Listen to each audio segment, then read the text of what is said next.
Assalamualaikum warahmatullahi wabarakatuh. Berilah aku 10 pemuda, niscaya akan kuguncangkan dunia. Itulah kalimat yang disampaikan oleh founder Father Indonesia, Bapak Insinyur Soekarno. Beliau mengungkapkan bahwa pemuda-pemudi Indonesia memiliki peran signifikan untuk menentukan masa depan suatu bangsa. Saya, Khairul Gunawan, selaku Duta Sejarah Perwakilan Provinsi Jawa Barat tahun 2024 dari Madrasah Alia Negeri 3 Bogor. Sejarah bukan tentang tanggal dan waktu peristiwa, melainkan sebuah cerminan masa depan. Dengan memahami masa lalu, kita dapat menghargai jasa-jasa para pahlawan. Kita juga dapat memperbaiki masa yang akan datang. Oleh karena itu, jadilah duta sejarah, sebarkan semangat nasionalisme, dan tanamkan nilai luhur kepada generasi yang akan datang. Itulah motivasi saya menjadi salah satu bagian dari duta sejarawan muda. Teman-teman semua, saya akan mengajak Anda untuk berpetualang mengenai sejarah Indonesia. Pada zaman dahulu, ketika di zaman purba, Indonesia masih diselimuti rasa misteri, hingga era modern penuh dengan dinamika. Indonesia telah menorehkan jejak-jejak sejarah yang sangat kaya dan panjang. Negara kepulauan ini bagaikan sebuah permadani raksasa yang dihiasi oleh corak budaya, adat istiadat, dan peristiwa penting lainnya. Oleh karena itu, mari kita telusuri benang merah sejarah Indonesia.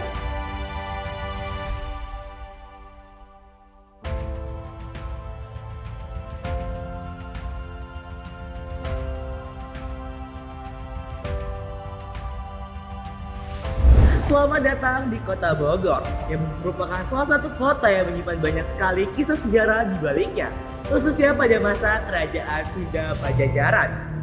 Peninggalan paling ikonik dari masa tersebut adalah Prasasti Batu Tulis.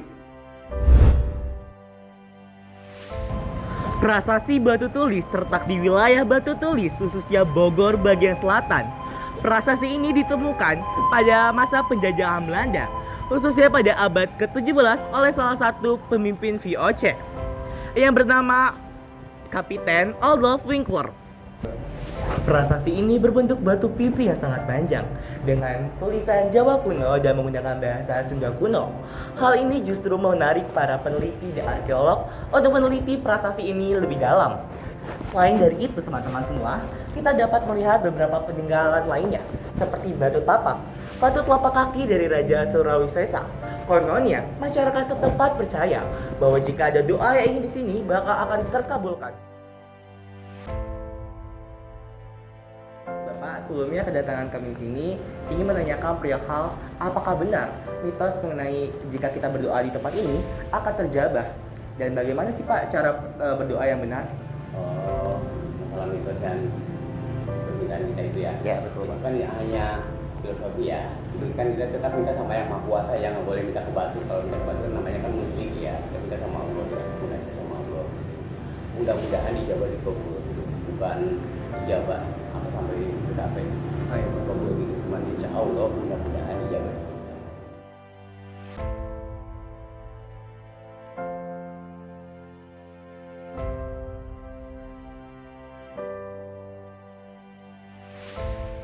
Teman-teman sekalian, bisa kita lihat di sini peninggalan batu linknya.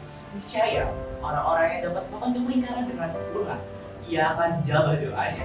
Dan sedangkan orang-orang yang tidak dapat melingkar dengan sempurna, niscaya doanya akan sulit terjabah. Selanjutnya adalah batu sandaran. Pada saat itu, batu sandaran digunakan untuk raja-raja yang sudah dilatih.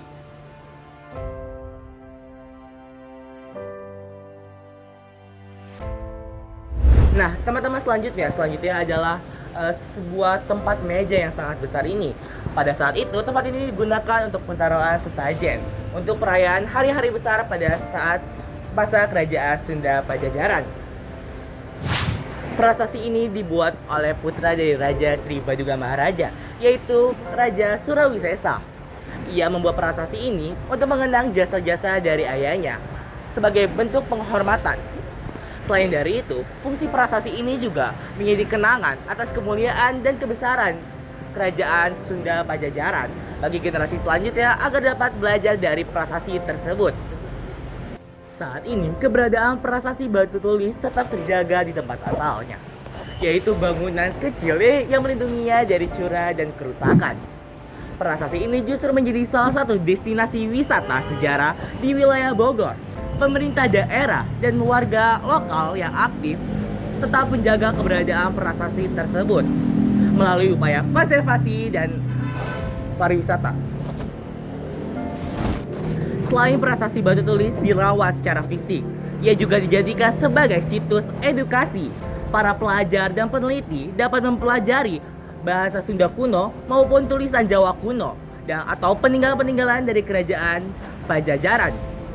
Keberadaan prasasti batu tulis justru memberikan dampak positif bagi masyarakat sekitar, salah satunya dalam bidang ekonomi.